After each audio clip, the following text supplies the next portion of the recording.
Hi, welcome back to Gaetano's Antiques and Art Online. You've heard me say it before.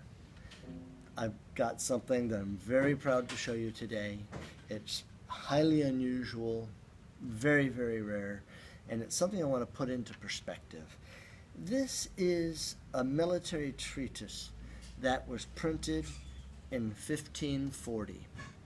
Now, it is a translation of the most important military manual of the Western world. This is easily the equivalent of Sun Tzu's Art of War.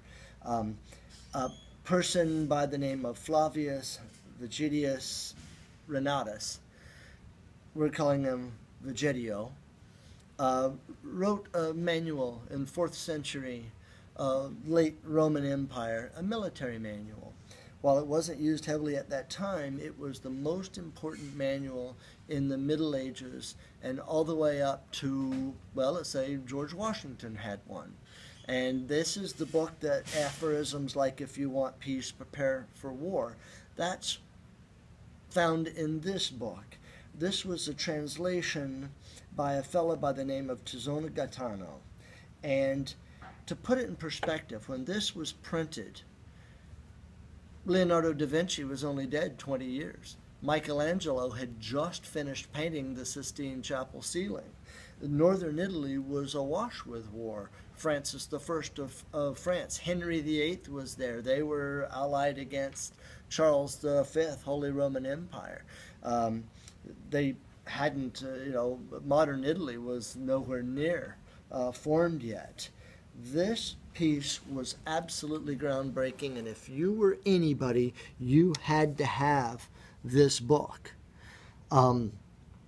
This would have cost a year's wages at the time it was printed. A very important military man would have had it.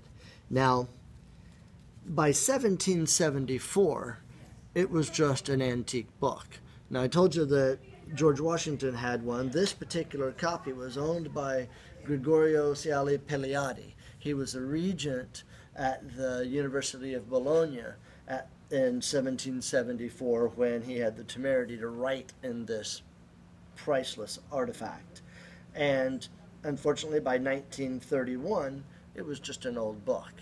Now, almost 100 years later, we have a book that was printed in 1540. It's still intact. It's surprising how nicely intact it is. They're very, very rare. They're very hard to come by, and I'm extremely proud to say that we have one here at Gaetano's Antiques and Art. If you're in Fort Myers, Florida, you can see it in person probably for another couple of weeks before it's snapped up by a savvy collector, but you'll be able to visit it online, Gaetano's Antiques and Art.